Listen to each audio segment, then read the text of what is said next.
Hi, everyone. Do you know the revolutionary book, The Brain Audit?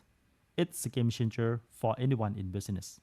And today, I'm taking you on a deep dive with its author, the one and only Sean D. Souza. And what's even more exciting is that he's right here in Thailand for a month. We have him here in the studio. So let's not wait any more times. I'm your host, and joined by my co-host, Ben. And we are ready to deep dive and discuss with him. Actually, you'll be here for 1 month, right? Yes, Because Toy invite you to Thailand, right? yes. So could you just tell me about your experience and what you impressed in the Thailand for the 1 month? The people are, the people are amazing. They're very Mm. hospitable. I mean, I grew up in India, and Mm. when you go to someone's door, they call you in. They make you sit down, give you tea, give you biscuits. If 2 hours pass, they give you lunch. Thailand is like that. It's a very warm place. The people are they're very aware of their guests.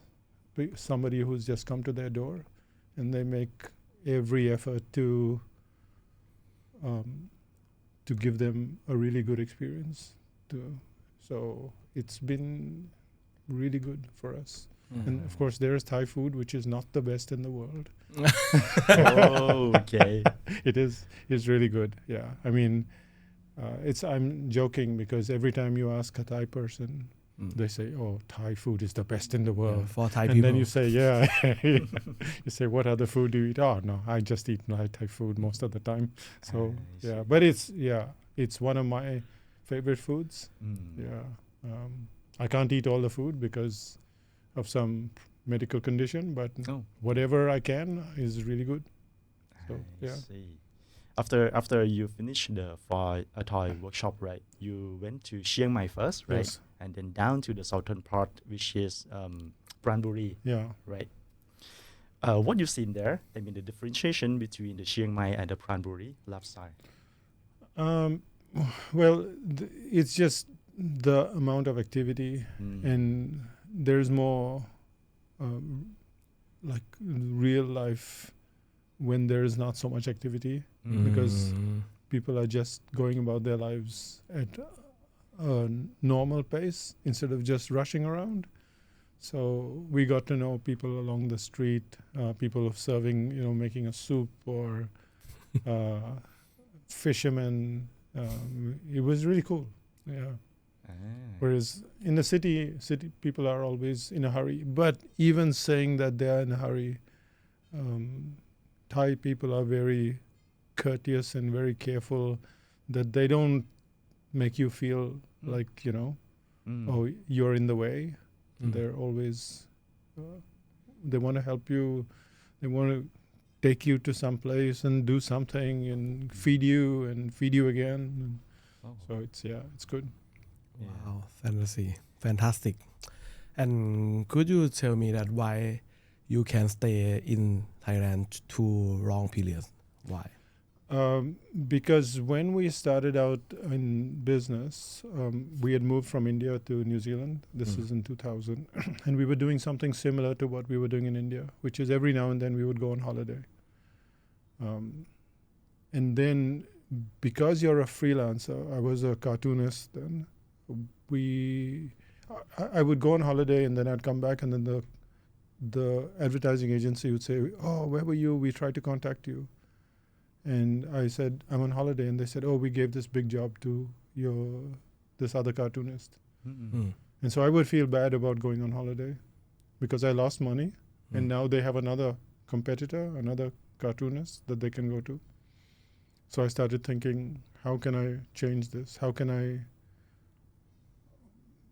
not get so stressed out about going on holiday? Mm. And I'd already been in advertising as a copywriter, but I hadn't really studied anything to do with marketing. So I started reading books on marketing. And at one point I just decided, okay, let's take 3 months off. It was just arbitrary. It wasn't, oh, we should take 4 months off or 2 months off. It's just random, 3 months off. And then you figure out how can you take 3 months off. And it became, I mean, at first we took the full 3 months off, and that is too much because you're just, okay, what are we going to do today now? But after that, we realized after one trip that we can work for 3 months and take 1 month off, work for another 3 months, take another month off, and so on. In the last section, we don't go anywhere. We just sit in Auckland because it's like Songkran, yeah. Everybody leaves Auckland, and so it's like a holiday, and it's good because after 3 months you start to get slow and tired, and just a break, and you feel like, I feel like doing work again. Now we've been in this business for 25 years. Wow. Yeah, so it is easier when you start out because you have more challenges. And as more of parts of your business are together, you have not less challenges or fewer challenges, but you are not as motivated because you've earned enough. You've got enough stuff. And so if we decided that we didn't want to work 10 years ago, we could have stopped. Now we can stop. So you have to actually motivate yourself. It's the opposite. Like when you start out, you motivate yourself because you want to be known, because you want revenue, because you want whatever. And then you get to the point where you have all that. And now you still have to do something because you can't just sit around. Because if you just sit around, that's retirement, right? And you can be 25 and, like when you look at all the people that the so-called famous people like Musk and whatever, they could have retired 15 years ago, 10 years ago. So they have to motivate themselves every day. And some of them do it really badly, like by pushing other people around, and some people do it really well. So it's to answer that very short question, it is so that you're able to enjoy your work and enjoy your break and then come back and do whatever you want to do, your work. So that's why we designed it that way. And everyone can use this system same as you or not? If I want to be as you, can I be? Yes, everyone can do it. It does take more. It would take another person probably a little more time. I had a head start. My grandparents, my grandfather was in business. My father also was in business. So I grew up in a business family, and that's a big head start. If you've just grown up with a family where everybody goes to work every day, then you have to figure out how to run a business. How do you collect money? How do you do this? How do you do that? I think that takes a little time to figure out all those things. So would two people just start out the same way? No. But if you have systems and you start putting systems in place, usually after 4 or 5 years, you can get enough momentum. But it's going to take 4 or 5 years. It even took us, like if you change your profession, say I decide to become, I don't know, Thai boxing, it's going to take 4 or 5 years before the gym starts to get momentum. And that's the thing. The whole of the internet promises you success, quick success. It's a problem. Because after 1 year you think I've not succeeded. After 2 years I've not succeeded. But it takes 4 or 5 years to get momentum and consistently, work at it. So there are lots of systems and stuff, and like we have a whole course that we give away absolutely free.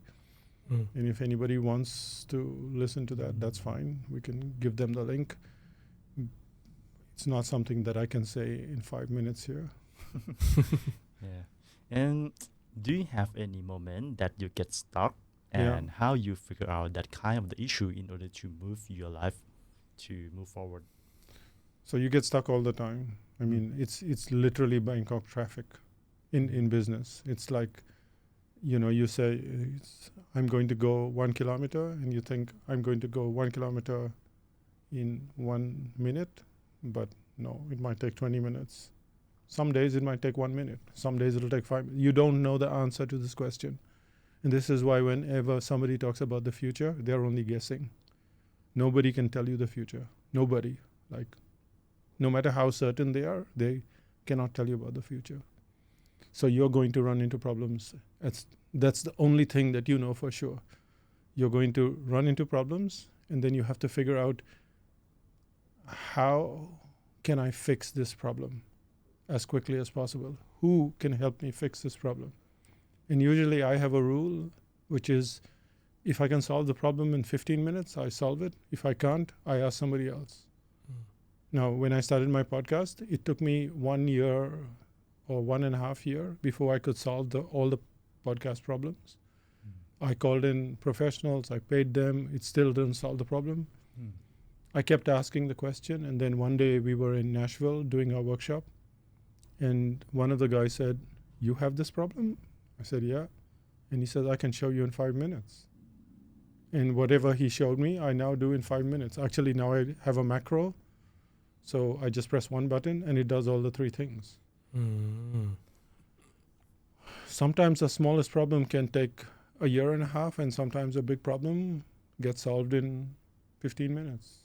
It's so the thing that you have to know is that there will be the problem consistently, and that you have to solve the problem. But every time you try and solve the problem, you also want to solve it as quickly as possible. Like right now on the Mac, you have something called, which is AI driven, and it's called Proofread. So to get to Proofread, you have to click on the text, and then you have to choose writing tools, and then you have to scroll down, and then you have to choose Proofread. And so it takes 3-4 steps to get there. And some people use 3-4 steps every day. And you can actually go into the settings and make it just a shortcut. And you just press Command Shift P, and it does the same thing. So if you're making, there are problems that you can't see, and there are problems that show up every day. And the problems that you should solve are the problems that show up every day that are taking 5 steps instead of 1. And people don't do that. And then they say they have no time.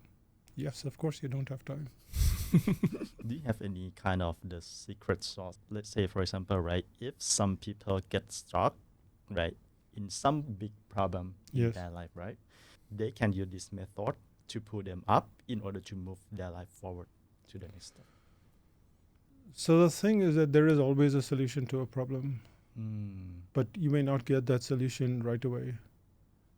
So when I started to learn how to use a manual camera, you go online and they talk about something called exposure triangle, and it's very complicated.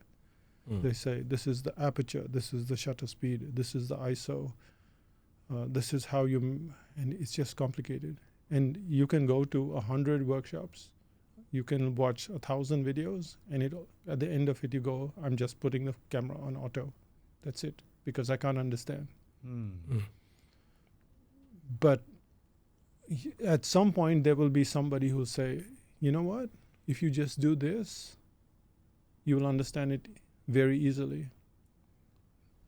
Sometimes you get lucky, you just find the person straight away, and sometimes you don't. When trying to learn languages, I had to buy 10 different courses and try all of them, and they're not like money back guarantee or anything. So I spent the money and it's gone. And sometimes, it's just money and time solves the problem. Sometimes only time solves the problem, but the solution exists. To every problem, there is a solution, but you have to keep asking the question again and again and again till the problem gets solved. So the podcast problem took 1.5 years. Some other problems might take 5 minutes. Now, lots of the problems get solved with AI simply because I don't have to go through 50 pages of Google to figure out something. I can just ask AI. I have this little blip coming on my screen. What do I do? And it usually gives me the answer. So it solves the problem quickly.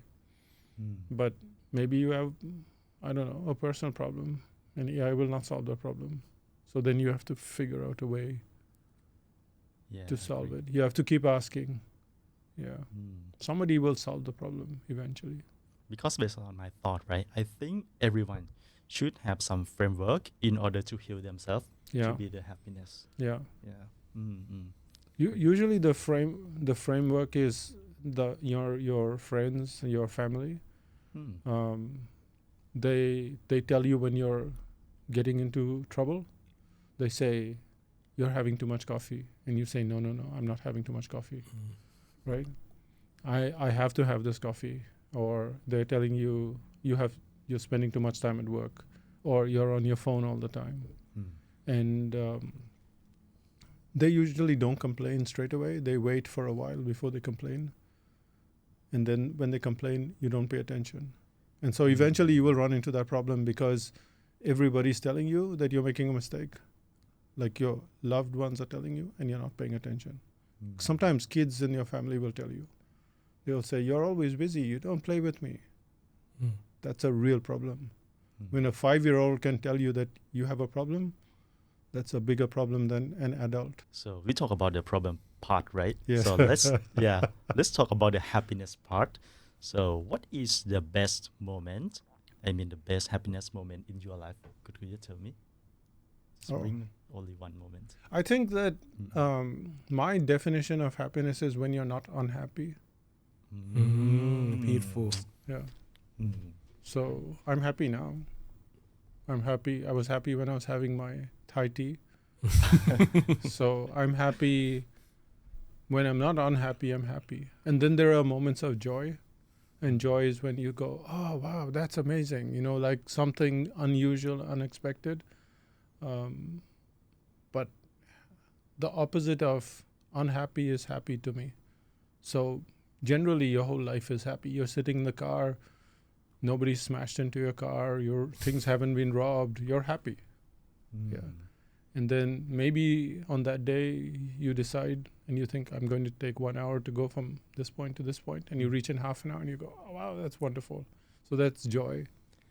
Ah. Yeah. But most of the unhappiness also comes from your own state of mind, which is some people can be at the same airport at the same time and the same flight is delayed and they're happy. And other people are like, look at this. And they're screaming and they're upset. And the plane doesn't take off on time. It's the same thing. The plane is still Agree. there on the ground. Agree.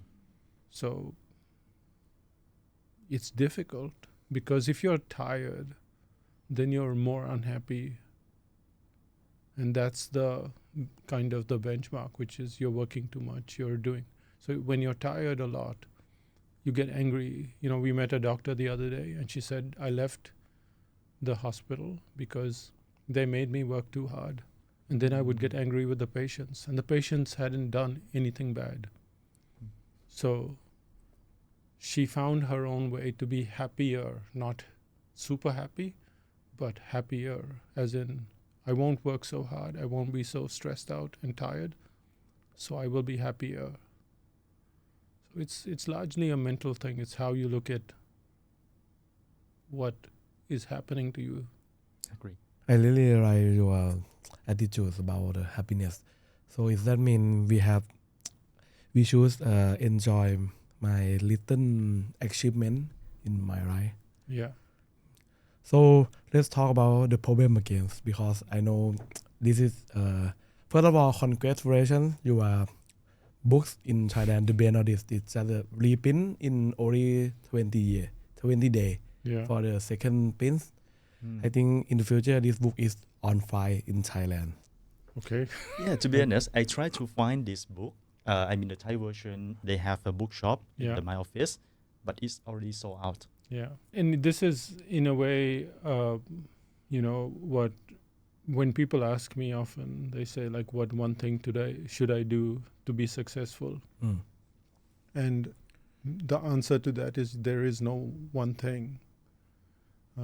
There are many things. So I'll give you an understanding. Toy called us to Thailand, and let's say we did a really good promotion of this book, and then the publisher didn't print it on time.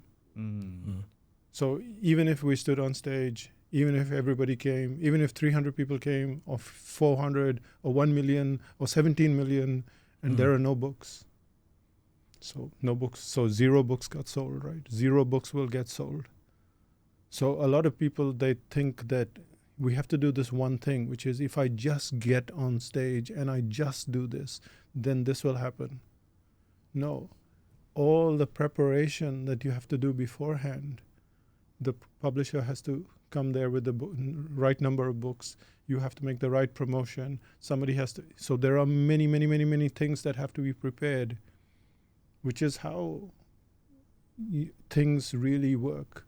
When you have many things all prepared, like we came from New Zealand with postcards. Now, those are quite expensive postcards that we print. They're printed in the UK. They are on really thick paper. So we brought postcards, we brought stickers, we brought books, which is the other book, Suddenly Talented, which is not in Thai yet. And we brought 15 copies of that book. We put it on the slide, toy slide, so he could announce it. There were so many things that had to be done beforehand. And now when you look at an audience of, say, maybe there were 350 people that day. Out of 350 people, maybe 50 people will look at the line, like because there was a really long line going outside, and say, okay, I won't buy the book today. So if you had 350 people and 350 people decided to buy one book, then you would sell 350 books. But 50 people decided, I don't want to stand in the line. So now you'd sell 300 books. 50 people might decide, I don't know, I'll read my friend's book. I don't know. So now you have, fewer and fewer people buying the book. But on that day, they sold more than 350 books. So they sold closer to 400 books. Some people were buying 3 books. Some were buying 5 books. Some bought 15 books. That did not happen by accident. That happened because of announcements, because of promotions, because of the postcards, because of the signing, because of so many things. So when people look at an event, they only see one thing, which is you stood on stage, you did this, and see what happened. And yet, if you just take away all of the rest of the things that were done, and you stand on stage, nothing happens. I had once a client many, many years ago, and Microsoft decided they liked his website. And so they made these are early days of the internet. So they put his link on Microsoft, and like 1 million people went to his website and crashed the server. Wow. So And insane. he had nothing to sell. He hadn't put anything together. And his internet service provider was so angry with him that he crashed the server that he had to pay them. So, when you think of kind of success and stuff, a lot of people think that you have to do this one thing. And actually, you have to be like a chef. You have to chop the vegetables, keep everything ready, do all the groundwork. Cooking is easy. It's all the preparation that requires, that causes the success. And if it fails, then, and it has failed for us as well, you do everything correctly and it fails. And then you just go, okay, what happened that we need to fix? And then you do it again. When was your this book in which year? When did I write the book? Yep. Well, I wrote the first version of the book was only 20 pages. It was a PDF. It was in 2002. So I just made a presentation. And somebody said, can you give me the notes? Because I can't remember. And I said, I don't have any notes. And she insisted. So I wrote the book. I wrote 20 pages. And I gave it to her. And from that, somebody else saw it. And he said, oh, you can make a book out of this. I said, okay. So at one point, we were selling 20 pages for $129 US. And there were people buying it. Not lots of people, but people were buying it. And after in 2009, this version of the book came. So this is version 3.2 because we treat the book like software. So version 1, version 2, version 3, version 3.2, and clients bought every version of it. We were able to then take this and do workshops or consulting. So you can actually write only one book in your life. You don't have to write 10 books. You can only write one book and only 20 pages. And the membership site was because of the book, because people wanted to ask questions about the book. The workshops, the training, the consulting, speaking, one book or one document can pretty much change your whole life. In this book, there are 7 bags in the Yes. book. Okay. I would not spoil everyone if you want to. But if right now, if you can add another bag, the egg bag, do you have any idea about the egg bag? The bag is lost. There's no bag. Yeah, because the person who's listening to this probably doesn't know, but the bag is about the bags at the airport, right? Getting the bags. When we do a copywriting course, we have like 17 or 18 different elements. So you could call them 17 or 18 bags. But it's not important to know all of that just to sell. So sometimes when you're doing something, you just need to improve one little thing. So in this case, there are 7 elements, but you can just take one of them. You can just take testimonials. Or you can just take uniqueness, and you just change your uniqueness and your business changes. You just take the testimonials and you get better testimonials and your business changes. You don't actually have to take all the 7. You can just literally take the book, open a random page and say, I'm going to do this. And it will make a difference. Agree. So it's mean this is not the sequential that you need to follow, but you can pick any one. This is true of everything, by the way. So in photography, in watercolors, in Photoshop, in anything, people put together a sequence because we like sequences. We think this is a system, this is a step. But there is no step. Like maybe you decide the questions that you want and you for the podcast and you have this is the sequence, but you could start anywhere. So people have this illusion, this thing that there is a sequence. And so you have, when you're selling something, it's useful to sell a sequence. But is there a sequence? And the answer is no. You can go, if you want to learn how to do kickboxing, which is the studio we just saw. You can start by kicking, you can start by punching, you can start by, I don't know, breathing. You can start anywhere. You don't have to start in one specific spot. That's just a myth. But it's useful because when you're selling something, people want that. They want to know there is a plan, and that's why they buy into a system. Also, it's easier to follow a plan like a map. Like this is first step, second stop, third stop. At least you know you're going somewhere. So that's why you have a system, but you don't need a system. You can start anywhere. He's very easily impressed. I always impressed your advice. It means a lot for me because I'm just a beginner of the journey of my one-person business. I want to be the solopreneur. My journey is on the COVID, and on that time I ran multiple business, real estate, restaurant, and farm, fancy chicken farm, and I have several business. In that time, I believe that hard work is the only answer, the only hard work. So I work 7 days, no holidays, and in the end of this story is I end up is the ICU Okay. room. Yeah, I'm almost dead at that time, and my system is failed. And when I stay in the ICU room, I thought that hard work isn't always the only answer.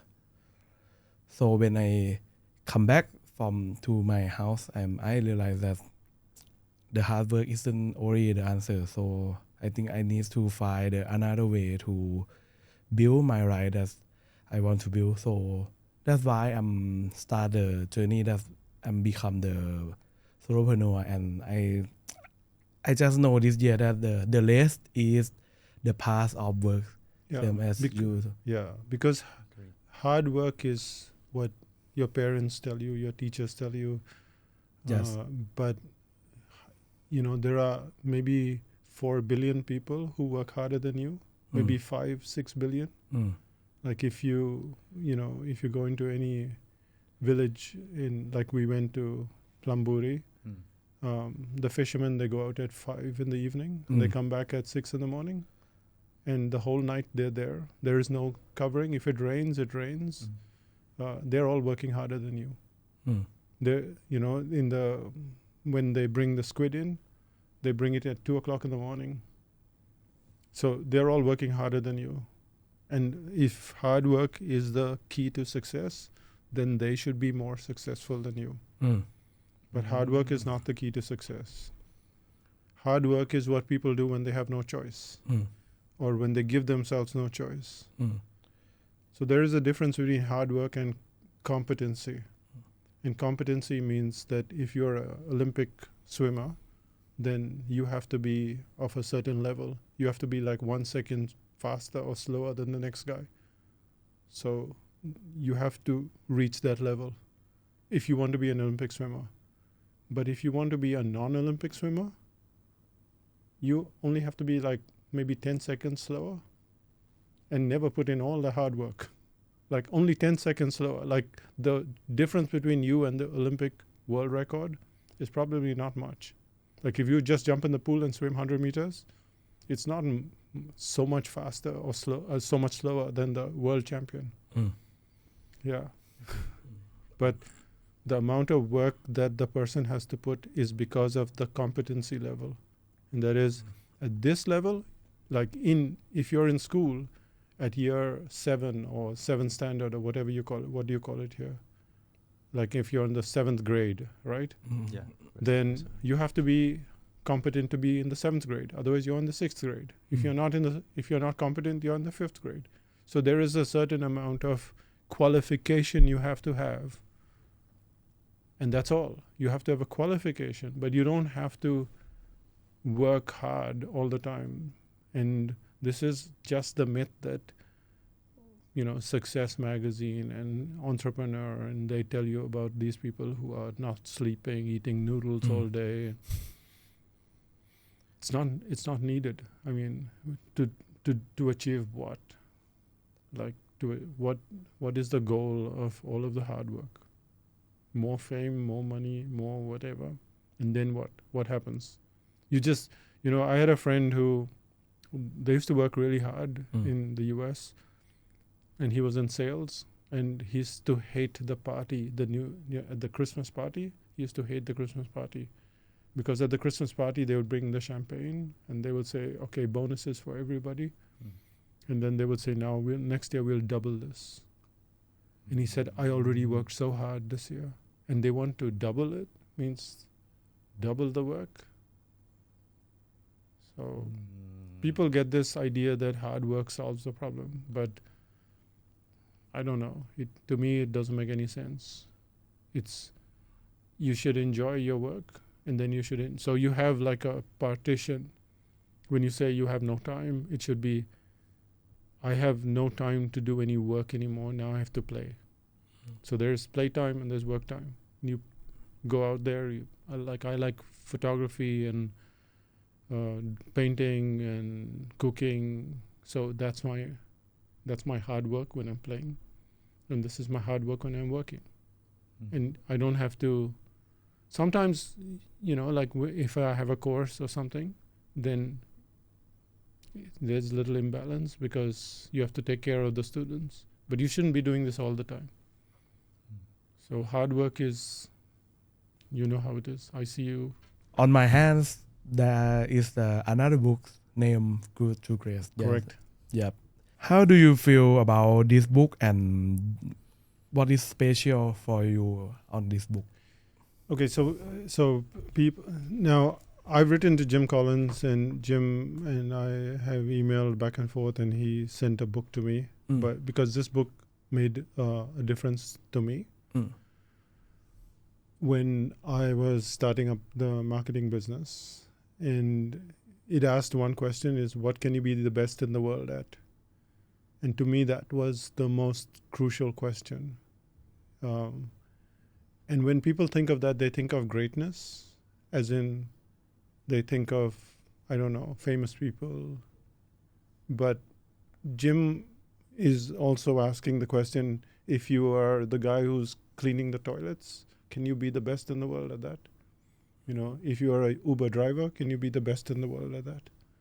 So he uses the American word janitor, and he says, you know, can you be the best janitor in the world?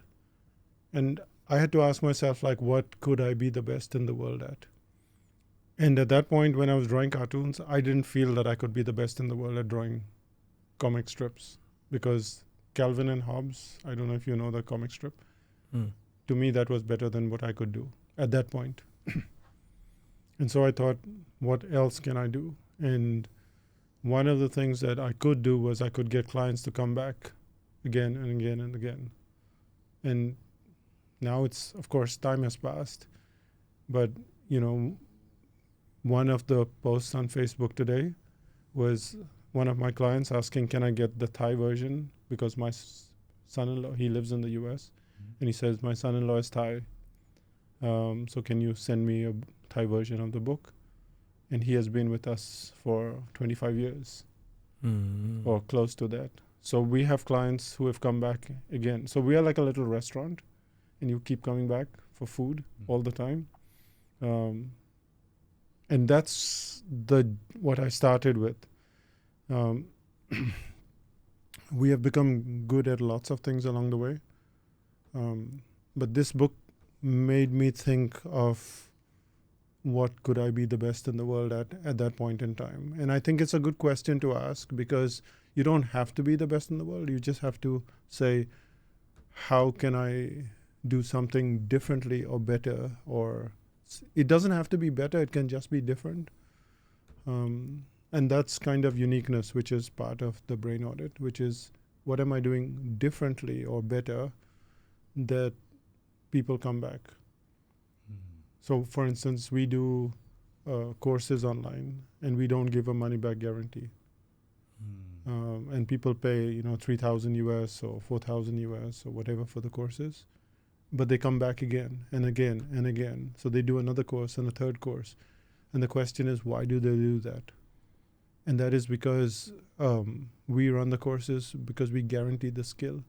So supposing now we have a cartooning course, and both of you, either of you can draw. Can you draw? Can you draw? No. So we guarantee that in 12 weeks you will not only be able to draw, but you will have your own character. It's guaranteed. So most of the information online is just information. So you'll get videos and audio and Zoom calls and everything. But after 12 weeks, can you draw?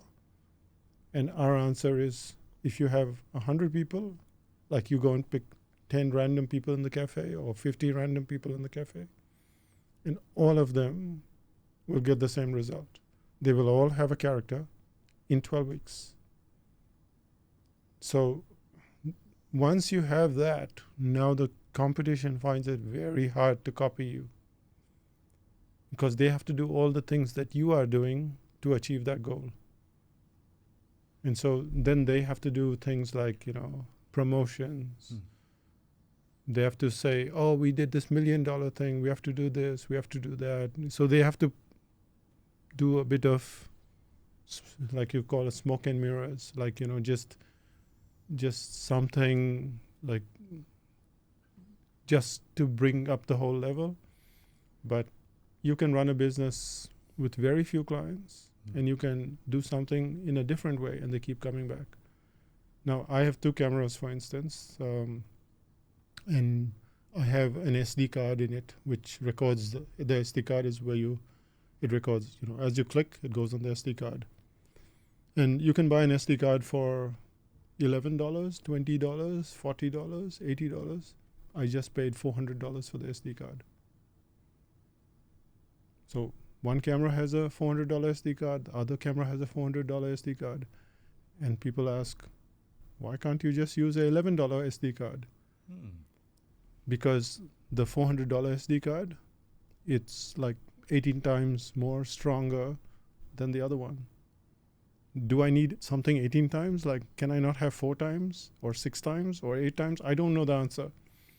But the point is that the company decided, and they called it Sony Tough, and they decided we are going to create a really, really tough SD card that does not break, that is waterproof, that because the photographer doesn't care. They are at a wedding, they're out traveling, and they want those pictures. So $400 is not an issue. The photos are an issue. And the SD cards that are $11, maybe they work just as well. But maybe one time out of 400 times, it breaks. And that's it. And I don't want that to break.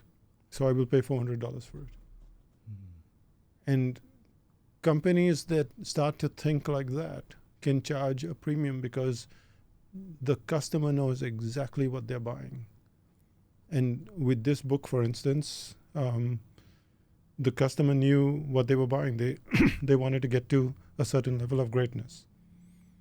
So the book itself is a management book, but it gives you guidance. Now, most of the businesses that started out in this book, they have now failed.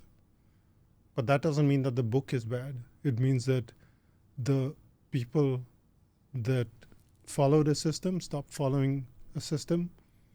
And that's why those companies start to fail. There will be other reasons as well, but generally the principles that are in the book are very good. And so, yeah, this is not my book. This is Jim Collins' book. Yeah. Same color, similar color. Yeah. But the only thing I disagree with now is the first line of the book. And the first line of this book is good is the enemy of great. And that's the only thing I disagree with, because I think good is not the enemy of great. Good is often what you need to do. That generally life is a lot of good, average, good, average, good, and then one great moment. So pretty much like we say, the joy and happy. So you're always good, happy, and joy. And so the greatness thing doesn't happen all the time. So the story of this book is exactly that. Now, this book says, #1 bestseller, 3 million copies sold. When I bought this book, it was 1 million copies. So was it great then? No, it was really good. And then another million people found it good. And another million people found it good. And maybe 10 years from now, it'll be 4 million copies. Or maybe it's already 4 million copies. But the point is that it's every time somebody goes into a bookstore and they sees this book, one small action is done, and another book is sold, and another book is sold, and another book is sold. It's very small actions rather than this big one thing that happened. So that means great is stacking of good. Correct. You write to Jim Collins and say, I would like to rewrite the first line. Yeah. Good is not enemy of great, but great is the stacking of good. Correct. Can I ask a question before we jump into another part? Anything else that you have planned to finish but you haven't done before in the nearest future? I have everything. Like I have whenever I want to do books, I want to do courses, I want to do podcasts. There are lots of things I want to do, but everything comes to a finite, this is work and this is not work. And you can work endlessly. You can play endlessly as well, but the thing is that you have to know when to stop, because you are working towards what? Like Should you answer everybody's question? Should you do everything? It doesn't make any sense. It's you do enough to satisfy yourself, to make sure others are taken care of, but there is a point where you should not cross, and that is just do more projects and more projects. Like if you speak to a publisher and the first book is a success, they say, where's the second book? And you go, okay, the second book is ready. And they go, are you going to write a third book? Now, you think this is funny, but, it is funny, but you see this with parents. They'll go, you get married and they say, are you going to have the first kid? And then you go, I had the first kid. What about the second kid? And it's like, okay, I had the second, but surely you have to have a third kid because these two are boys and now you have to have a girl. This is just complete madness. And it is just based on somebody else's expectations of you. And the thing is, you have to know what is your expectation? What do you really want from life? And usually people, when they answer this question, they say, well, I want to spend more time with my kid. I want to spend more time with my family. And then you ask them, are you spending more time with your family? And they say yes. And then you ask the kid, or you ask the wife, or you whoever, is he spending enough time? And they go, no. So you have this problem, this perception that I am not working so much, I am spending lots of time with you, but the family will always tell you, the kid will tell you, no, you're not spending enough time. When you're in the park, you're always looking at your phone, you're not playing with me. So yeah, you're going to the park with the kid, but you're on the phone. Well, that's not the same as going to the park and playing with the kid. So you have to, there are lots of projects in life. To answer your question, I have endless projects. I mean, I thought after 5 years I would stop. I would not need to do anymore. And every day there's a big list of things that we have to do. Not have to do, that we can do. And part of it is not because of money. Part of it is just because you have to keep yourself motivated and busy and keep on learning. Because when you write, you learn. When you think, you don't learn so much as when you write, because when you write, it's like, oh, this doesn't sound so good. So when you create something, you have a result. You create a cup of coffee and you taste it and it doesn't taste so good. If you think of a cup of coffee, it's perfect. But when you make a cup of coffee, it's too bitter, it's too, so there's a result. So you have to continuously create those results. But there's a time you close the cafe and you go home. You can't keep going with, I'm going to keep doing this. I have this budget. I have this project. I have this thing. It just, it's a problem. Become to the doer rather than just thinker, right? Yes. Yeah. And then make this one iteratively Yeah. and make it good. Yeah. Become to the great. Yeah. Like that. I mean, it's stacking in the way. Yeah. Yeah. It is how evolution works. It's how mountains get built. Like the continent moves 1 centimeter at a time, 1 centimeter once, and then eventually you get the mountain. It's not, instant. So, but people want instant, and you can understand why. They want instant because they are tired of working. They're tired of some boss telling them what to do. They're tired of not having enough money. They're tired of their sick, being stressed out. So you can understand why they want to change everything tomorrow. But it also sets you up for massive failure because nothing changes in 1 second. Like absolutely nothing. And if it does, then it's a fluke and it doesn't happen again that easily. So even if you look at, say, maybe there's someone who on the street and a famous photographer says, oh, you can be a model. And that person is just selling bananas, say. So there's one moment. But then after that person becomes a model, they still have to do all the stuff that continues to get the work for them. It's not like, okay, fine, I'll just sit here and people will come and, I'll be a supermodel. No, you still have to do whatever you have to do. So which mean, can I summarize like this way? Don't let the environment to choose your choice, Yeah. but you have the authorized to choose your choice to be the better version, Yeah. right? I mean, every day you basically you want consistency. Mm. You there was a really good picture on Facebook the other day. It said consistency looks like, like 10 glasses of water, and every day you come one drink, glass of water, second glass of water, third glass of water. But in reality, consistency is like one glass of water, half glass, quarter glass, 3/4 glass, full glass. That it's just every day you drink water, but you don't have to, and we don't drink the same amount of water every day. We just make sure that the balance is there, that we are drinking enough water. That's it. So you don't get too much water, and you don't get too little water, and you don't know how much water you're drinking, but you are consistently drinking water, consistently hydrated. So when you start overdoing it either on this side or this side, it's too much or too little. Today I talk with you. You make me realize about these generations. About most people forget their dream. Most people forget how to deal without fear, and most people forget to question the system. The Yeah. system will tell you that when you work, when you rest, and what is success look like.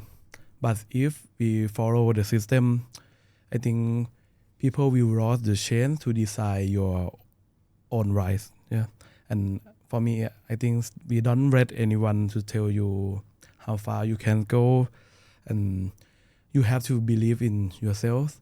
You have to believe that you can create your reality of your life that you create. When you create your life, you decide when you how to when you rest, when you work by yourself. So for me, I think we should own our lives and trust in ourselves, because in the end, you are the hero of our journey. Yeah, I mean, I think you have to decide this based on what I tend to do, especially in December when I take a break, is read the lives of others. So I'll read autobiographies or biographies of other people. And I was telling him in the car that you realize that they all had the same problems, whether they lived in the 15th century or the 12th century or 19th century. They all had the same problems. They all had funding problems. They all had people that put them down. They all had competitors, everything. You look at anybody, it's not like anybody had a free ride. And it's not that anybody had anything different. It's the same thing.